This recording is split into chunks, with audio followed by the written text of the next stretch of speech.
2주 전에 우리 주님께서는 피할 길을 주신다, 이제 그런 말씀을 이렇게 들었습니다. 바울 사도가 참 에베소 장로들을 만나고 다시 가이사라 지방으로 왔을 때 빌립의 네 딸이, 그리고 예루살렘에서 온 아가보라 하는 예언자가 바울의 띠를 가져다가 이 띠의 주인이 손과 발이 묶이고 어려움을 당할 것이다, 그렇게 가지 말라, 예루살렘에 가지 말라, 그렇게 말했어요.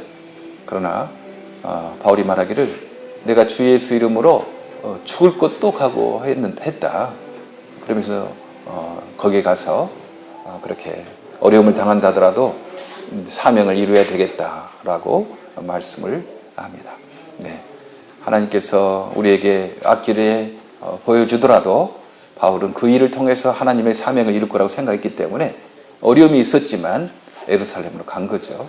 그래서 되도록이면 그 오해를 피하기 위해서 여러 가지 행동을 했지만 이 유대인들이 오해를 하고 그리스인, 지금 헬라인이라고 말하는 이방인이죠. 할례를 받지 아니하는 이 이방인이 그 드로비모를 성전 뜰에 들어갔다고, 바울이 성전을 못 오겠다고 이제 잡아 죽이려고 그렇게 소동을 하는 거죠. 예루살렘 잡아 죽이려고 여러 가지 핍박을 할 때 로마 장교 천부장이 이렇게 그 바울을 잡아서 이제 데려가게 됩니다. 그때 그치 놔뒀더라면 바울이 거기에서 맞아 죽거나 굉장히 큰 어려움을 당하게 됐을 거예요. 그러나 하나님께서는 이 천부장을 통해서 그 바울을 구하죠. 죽지 않게 살아가게 합니다. 그때 로마의 천부장은 1000명의 군사를 거느린 그 장교는 왜 거기에 있었느냐면, 이 예루살렘에 소요가, 데모가 많이 일어나거든요. 특별히 이 명절, 6월절이나 이런 오순절, 이런 명절에 모이면, 요즘 사람 모이면 그때 당시에 이스라엘이 로마의 식민지에 있었기 때문에 데모가 많이 일어나지 않습니까? 그래서 그 안토니오 성이라고 예루살렘 주변에 큰 요새를 쌓아놓고 항상 보고 있는 겁니다. 그래서 예루살렘의 성에 무슨 소요 사태가 일어나면 바로 가서 진압을 하려고 그렇게 군대를 파송해서 지키고 있는 거죠. 근데 한 사람이 지금 예루살렘에서 큰 소동이 일어났다고 보고를 하니까 이 천부장이 가가지고 바로 그것을 진압하게 된 거예요. 그래서 사실 천부장이 일부러 바울을 구하기 위해서 좋은 뜻을 가지고 그렇게 살린 것은 아니죠. 그는 자기의 직책을 수행한 겁니다. 근데 하나님께서는 그 사실까지도, 그까지도 이용하시는 거죠. 네. 자기 천부장의 좋은 마음으로 이 바울을 구하려고 그렇게 의도한 것은 아니었죠. 그러나 하나님은 그 천부장의 직책을 이용해서 바울이 그 어려움을 당할 때, 죽으려고 할 때 이렇게 구해 주게 됩니다.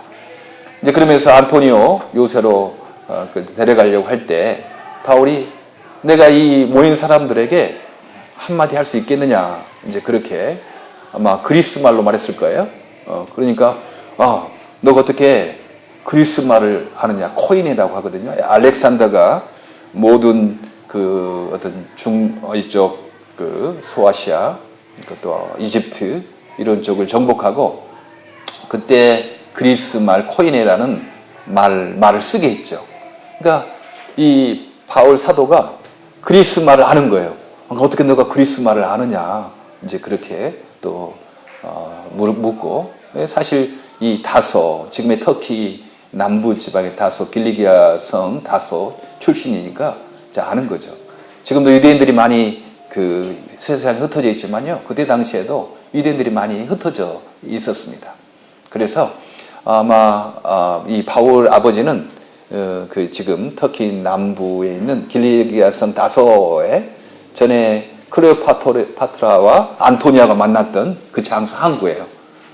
거기에 전에 저도 가봤더니 큰 그 만났던 그 기념 그 대문을, 큰 문을 만들어 놨더라고요.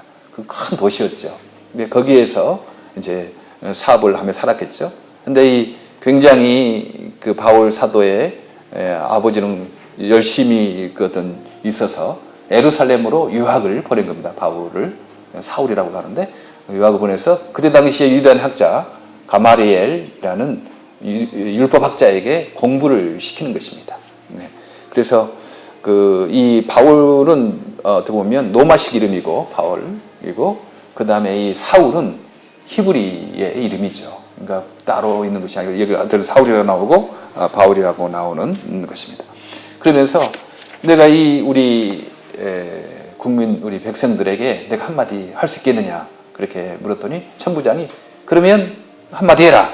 이래서 지금 오늘 그 바울의 소위 연설 바울의 어떤 웅변이 시작하는 것을 보게 됩니다. 이 바울의 간증이라고도 할 수 있죠. 바울의 간증이 성경에 여러 곳에 이렇게 많이 나오게 됩니다. 바울의 간증이 첫 번째 사도행전 9장에 이제 저는 다마스커스에서 가려고 지금 시리아에서 다마스커스에 예수 믿는 사람들을 핍박하려고 갈 때 예수 만난 그 사건이 사도행전 9장에 있고 지금 사도행전 22장에 예루살렘의 백성들에게 지금 자기의 간증을 다시 한번 그렇게 너무 중요한 간증이니까 다시 한번 하는 것이 있고 또 사도행전 26장에 아그리빠 왕 앞에서 또 바울 사도가 내가 어떻게 예수 만났는가 내가 어떻게 예수 믿는 사람을 핍박하려고 했던 사람인데 내가 이렇게 예수를 증거하는 사람이 되었는가에 대해서 사도행전 26장에 또 아그리빠 왕 앞에서 또 간증을 하게 됩니다. 그래서 이 사도 바울의 간증이 지금 사도행전이 짧은 이게 뭐 3번씩이나 이렇게 나오고 이 간증이 너무 참 중요하죠. 네, 똑같은 간증을 이렇게 하게 됩니다. 히브리 말로 이렇게 하니까 그러니까 영어 쓰던 사람이 갑자기 한국말로 이렇게 하면 좀 그렇잖아요. 영어 하는 사람이 한국말로 하면 굉장히 좀 이렇게 친근감이 느끼듯이 히브리 말로 이렇게 말을 하니까 그 성경에 보니 이 말 듣고 그가 히브리 방으로 말함을 듣고 더욱 종용한지라. 막 떠들던 사람들이 갑자기 그 자기들이 쓰는 그 히브리 말로 말하니까 더 솔깃하고 조용했다고 이렇게 말을 합니다. 예, 하여튼 복음을 전할 때도 그 언어와 문화와 이렇게 좀 공통점이 있으면 참 전하기가 좋은 거죠. 예, 그래서 저는 우리 장애인 선교를 볼 때 이건 세계 선교의 가장 좋은 어떤 길이다라는 생각을 하게 됩니다. 최근에 과테말라 벌써 한 2주 됐나요? 과테말라 우리 미랄 시작하게 됐는데요. 벌써 9명이 이렇게 모이게 된 거예요. 모이게 돼서 그곳에서 이제 뭐 총 맞아서 이렇게 휠체어탄 장애인도 있었고, 그리고 또 뭐 오티즘 장애인 친구도 있었고, 이런 거 봤는데 춤추는 것도 봤어요.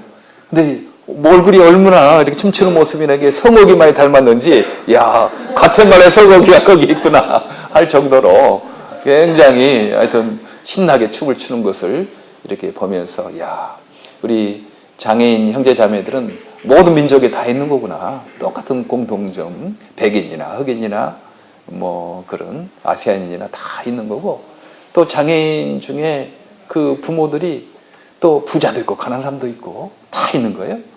또 높은 사람도 있고 낮은 사람도 있고 사회적 신분이.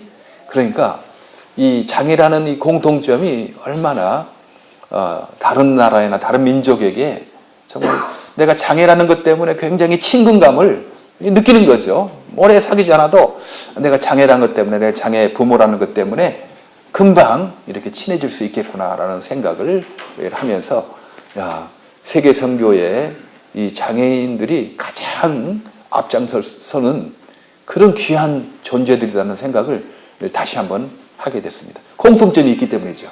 오늘 바울 사도도 그렇게 막 떠들던 사람들이 갑자기 좀 귀를 비우게 된 게 같은 말을 하니까 공통점이 있으니까 그렇게 더 설득력 있게 들었던 것을 보게 됩니다. 그렇죠. 하나님의 시각에서, 믿음의 시각에서 우리는 그게 중요하다고 생각해요. 어떤 사건이 중요한 것이 아니고 그 사건을 어떻게 믿음으로 해석하는가. 우리가 성경 말씀을 보고 예배를 드리면서 하나님의 말씀을 듣고 이러는 것들이요. 우리는 세상의 가치관에 의해서 이 사건을 해석하는 것이 아니고 하나님 말씀으로 그 사건을 해석하는 거죠. 그러니까 달라 보이는 거예요. 달라. 세상이 달라 보이는 겁니다.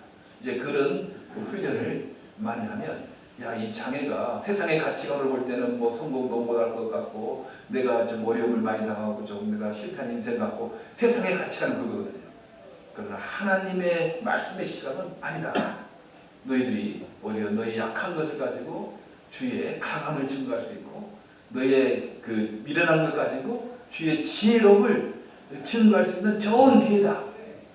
하나님께서는 그러시거든요. 그래서 강한 자를 쓰거나 뭐 능력 있는 자를 쓰기보다는 하나님은 약하다고 생각하는 사람들을 쓰니까 오히려 하나님께서 이렇게 내가 이렇게 장애를 입었지만 하나님의 지혜와 하나님의 능력을 전할 수 있는 좋은 찬스다. 이렇게 그 시각이 바뀌는 거죠. 하나님의 말씀을 위해서. 네. 그래서 우리의 공통점을 잘 활용하는 것. 이 장애인이야말로 세계 선교에 정말 앞장설 수 있는 그런 귀한 새로운 하나님 창조하신 새로운 인류라는 사실을 우리가 생각을 하게 됩니다. 두 번째, 가마리엘 문화에서 이렇게 배웠다고 하잖아요. 다른 사람들은 신앙 무식한 사람들이나 그렇게 하는 믿는 거라고 생각하는데 신앙은 결국 이성을 무시하거나 배척하지 이렇게 않습니다. 신앙은 오히려 더 이성을 초월한 거죠. 이성을 초월하지 못하는 것은 미신이라고 하는 거죠. 우리 미신을 믿는 거 아닙니다. 이성적으로 도저히 이렇게 하지 않는 이성을 미신을 믿는 것 아니고 우리 신앙은 그 이성 위에 있는 그 사실을 믿는 거죠. 이 바울 사도가 그때 당시 최고의 지성인이었어요. 그때 당시 가마리엘 문화라면 아마 최고의 학자 밑에서 개인 교수를 받은 거거든요. 최고의 학자였고 그런 뭐 히브리 말, 뭐 헬라 말 이런 다 능통하고 율법에도 뛰어난 이런 사람이었습니다. 그래서 결국 신앙은 어떤 이성과 과학을 배척하지 않느냐. 그래서 더 깊이 생각하는 사람이면요 믿음도 잘 잘하는 것 같아요. 건성건성 사는 사람은 믿음도 잘 안 자라. 그런데 내가 사는 것이 무엇인가? 어떤 것이 주님을 따라가는 것인가? 이렇게 고민하는 사람, 생각하는 사람 이런 사람들은 정말 신앙이 금방금방 자라는 사람들을 이렇게 보게 됩니다. 고민하고 좀 생각하고 이런 사람들은 참 믿음도 더 잘하는 거죠. 가말리엘 문화에서 이렇게 이성적으로 많이 훈련을 받았기 때문에 이 바울이 예수를 만나자 갑자기 변하지 않았습니다. 그 고민했던 자기는 하나님을 사랑하는 것이 이거라고 생각하고 그렇게 했는데 예수님을 만나자 바로 예수님 따르는 것이 주님 하나님 사랑하는 거라는 것을 이렇게 알고 180도 변했던 것을 기억하게 됩니다. 깊이 생각하는 것, 묵상하고 깊이 생각하고 적용해보는 훈련들을 우리가 너무 필요해요. 우리는 많이 들어요. 많이 알고 있어요. 그러나 그것을 깊이 생각하지 않고 기억하지 않으면 적용하지 않으면 그게 그냥 또 혼돈 속에 빠지는 경우가 있습니다. 저도 며칠 전에 성공이란 무엇인가 이제 그것들에 좀 또 고민을 하게 됐어요. 성공이란 높은 지위에 올라가고 많은 돈을 벌고 유명한 사람들이 되고 뭐 그런 것들이 성공인가? 그러면 어떤 장애인들은 태어날 때부터 뭐 그런 능력이 없이 태어난 사람이 있는데 하나님은 그렇게 불공평한 하나님이란 말인가? 이제 그런 생각을 이렇게 하고 우리 성공의 기준을 좀 더 나에게 적용하고 또 우리 장애인 형제자 성도들에게 알려주면 우리는 성공한 인생들을 알 수 있지 않겠나 하는 생각을 해보면서 한번 성공이란 무엇인가에 대한 또 생각을 이렇게 하면서 여러 가지 있었어요. 근데 그 책상을 정리하다가 하나 했는데 작년 2018년 11월 달인가 제가 성공이란 무엇인가에 대한 글을 썼더라고. 글을 썼어요. 매달 성경 편지 하나씩 하지 않습니까? 그러면서 그때 정리를 다 했더라고요. 예, 성공의 기준이 무슨 많은 업적을 이루는다든지 뭐 유명한 사람이 된다든지 뭐 그게 성공의 기준이 아니다. 예, 바로 요셉이 그는 종살이 하면서도 성공했잖아요. 그는 감옥살이 하면서 성공했어요. 그가 이집트 총리가 될 때만 성공한 것이 아니고 그는 이미 종살이 하면서 보디발의 집안에서 종살이 하면서도 형통하였더라. 그 말로 감옥살이 하면서도 형통하였더라. 그래서 모든 열쇠를 다 제수 요셉에 맡겼지 않았습니까? 근데 그 비결은 어떤 거냐면 우리 주님과 동행했다. 그것이 있거든요. 그래서 성공의 기준이 내가 얼마나 높은 데 올라가느냐, 얼마나 큰 업적을 가졌느냐, 누가 얼마나 알아주느냐, 이게 성공의 기준이면 우리 장애인 형제자매들 태어날 때부터 그냥 장애를 가지고 태어난 사람은 다 실패한 인생이지 않겠나.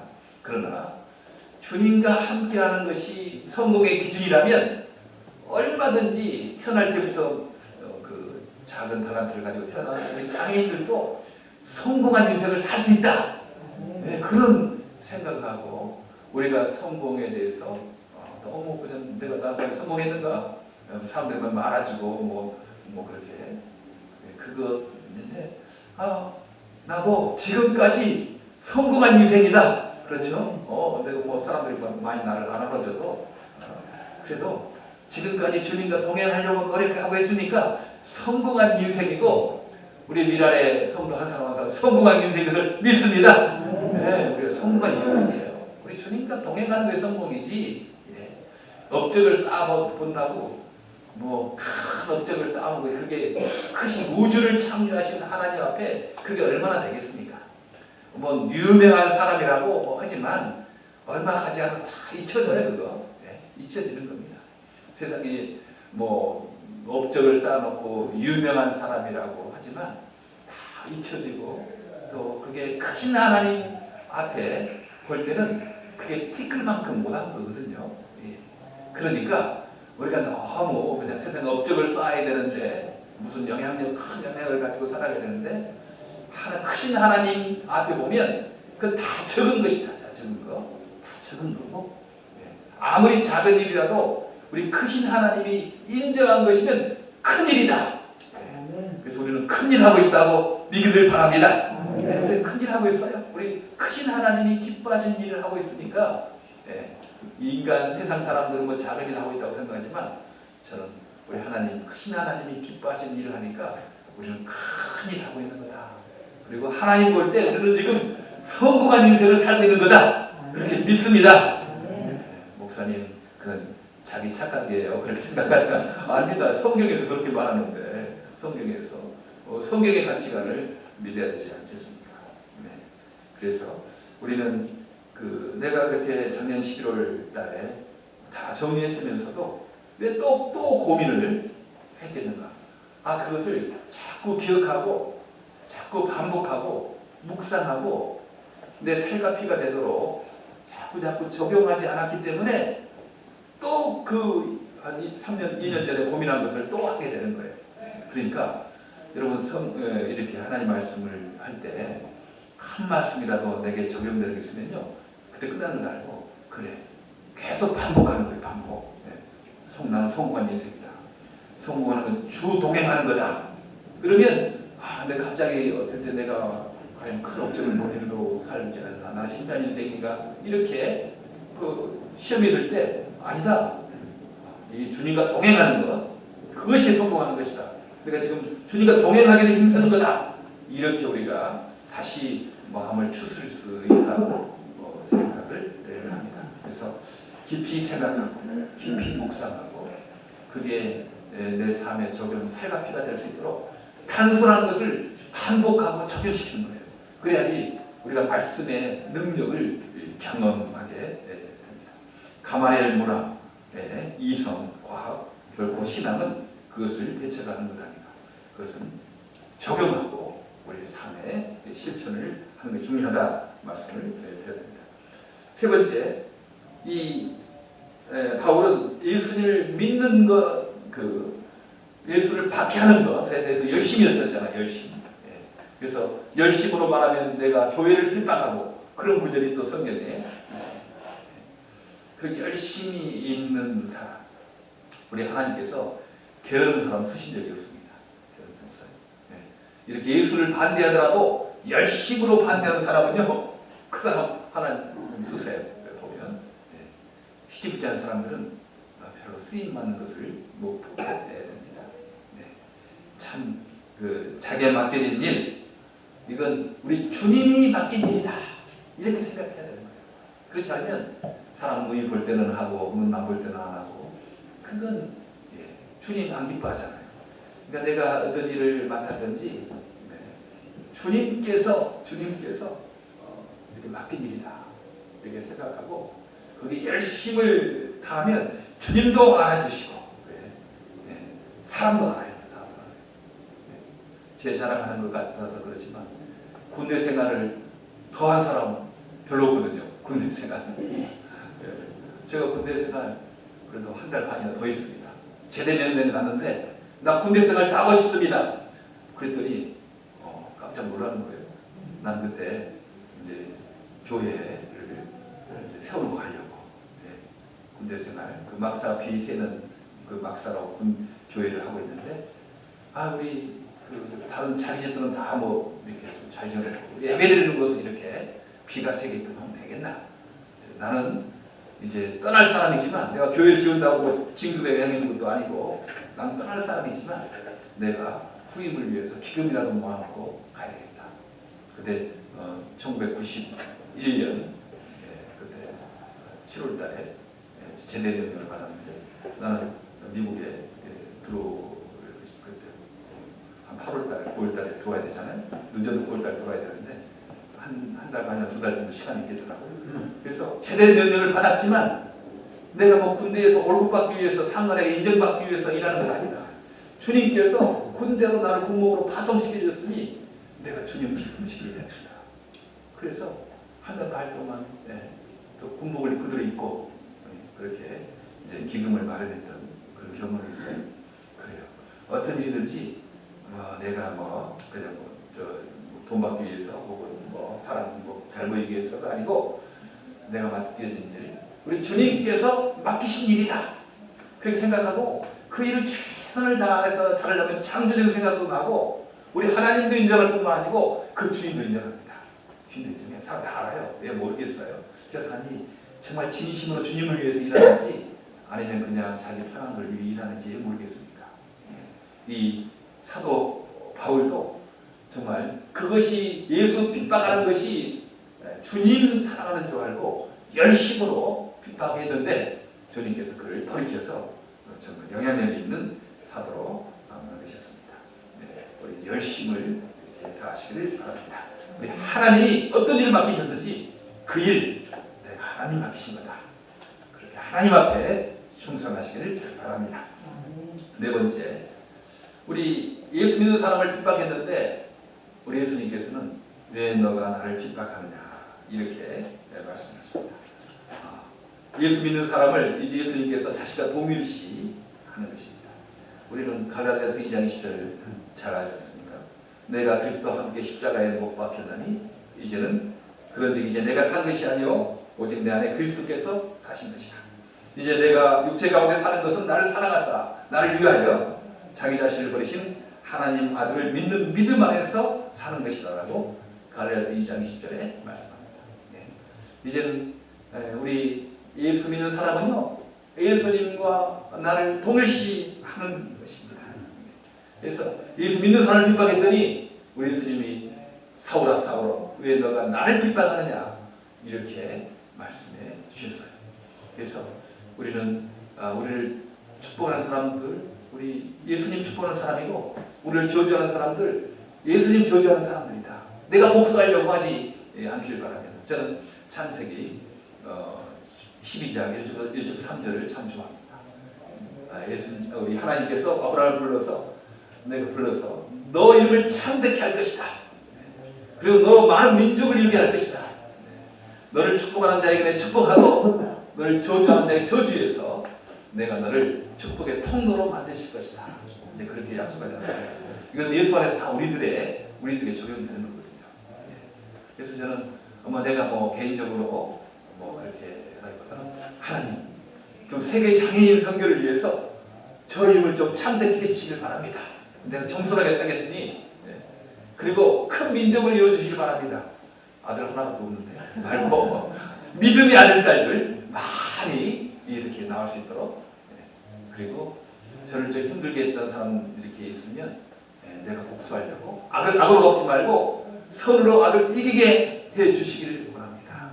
왜냐하면 분명히 나를 저주하는 사람 하나님이 저주하는 게 그래요. 나를 축복하는 사람은 하나님이 축복한다고 했으니까 우리 그 말씀이 내 말씀이 되면요 우리가 남에게 복수하려고 할 필요가 없습니다. 그게 부당합니까 하면 하나님이 복수해 줄 것입니다. 그래서 하나님 참 예수의 마음을 돌이켜서 예수가 400명의 사람을 거느리고 와서 야곱을 죽이려고 하지 않습니까? 야곱이 간절히 야곱 가까이서 기도하자 하나님께서 예수의 마음을 변화시켜가지고 자기를 죽이려고 했던 예수가 잡으러 그 야곱을 부둥켜 안고 서로 우는 것을 보게 되지 않습니까? 하나님 그러신 분이거든요. 그 대적들도 하나님이 역사하시면 그들이 친구가 되는 그런 승리를 맛보게 될 것입니다. 우리가 나에게 힘들게 하고 있는 사람들 그렇게 복수하려고 하지 말고 악에게 지지 말고 나는 선으로 악을 이겨야 되겠다. 우리 하나님이 복수해 주시고 대적들도 하나님이 친구 만들어 주실 것이다. 이것을 믿으시기를 바랍니다. 그렇게 우리를 도움일시했던 것에 대해서 너무 참 감사하게 생각합니다. 프랑스의 그 몽마르트 언덕이라는 그 있죠. 몽마르트 언덕에 바람 부는 몽마르트 언덕 이런 것도 있고 그러는데 저희 미랄의 화요일에 이제 한 달에 한 번, 두 달에 한 번씩 어떤 교수님이 오셔서요. 이제 그런 그 문화에 대해서 강의를 좀 합니다. 근데 그분 내가 참 처음 알았어요. 그 몽마르트란 말이 몽이란 말이 언덕, 산이라는 말이죠. 프랑스 말로. 마르트 이것은 그 순교자. 그러니까 우리는 낭만적으로 몽마르트 언덕 보는 것이잖아요. 근데 그게 바로 예수님 전해질 때 순교당한 사람들이 거기에서 있던 장소 몽마르트라는 이야기를 들었습니다. 이렇게 프랑스가 번창하고 세계에 예수를 주도하고 이런 나라가 된 게 예수를 전하기 위해서 죽음으로 증거한 그런 사람들이 있었기 때문에 지금 이렇게 프랑스가 세상의 강대국이 되어서 참 불안한 나라가 됐다는 사실을 이렇게 알게 됐어요. 몽마르트 우리 그 영어로는 마터라는 말 있지 않습니까? 순교자. 그 마투스라는 그리스 말에 이렇게 어원이 있다고 합니다. 바로 우리 사도 바울은 그런 증인이 된 거죠. 순교자가 되지 않았습니까? 증인이 된 거예요. 그 예수 때문에 매를 맞고 고난을 당하고 결국은 이제 로마에 가서 목베어 죽임을 당하게 됐습니다. 그리고 사명이 끝나지 않았기 때문에 이 예루살렘에서는 고난을 당했지만 그러나 그 생명은 보호를 받게 됐습니다. 그러나 이제 로마에 가서 거기서 사명을 다하자 하나님께서는 이제 데려가셨죠. 그래서 우리 죽음을 이렇게 생각해야 됩니다. 사명이 끝나지 않는 한 죽지 않는다. 사명이 있는 한 죽지 않는다. 사명이 끝나면 그때 주님께서 데려가시는 거죠. 리빙스턴이 원래 선교사였어요. 아프리카 세상 사람들은 탐험가로 굉장히 위대한 탐험가를 했지만 그가 사실 리빙스턴이 목적은 아프리카에 가서 예수 부활의 소식을 전해야 된다. 이 생각으로 그 아프리카 사자와 호랑이 풍토병이 있는 곳에 가게 된 거죠. 그래서 사람들이 다 말리는 거예요. 거기 가면 지금 풍토병도 있고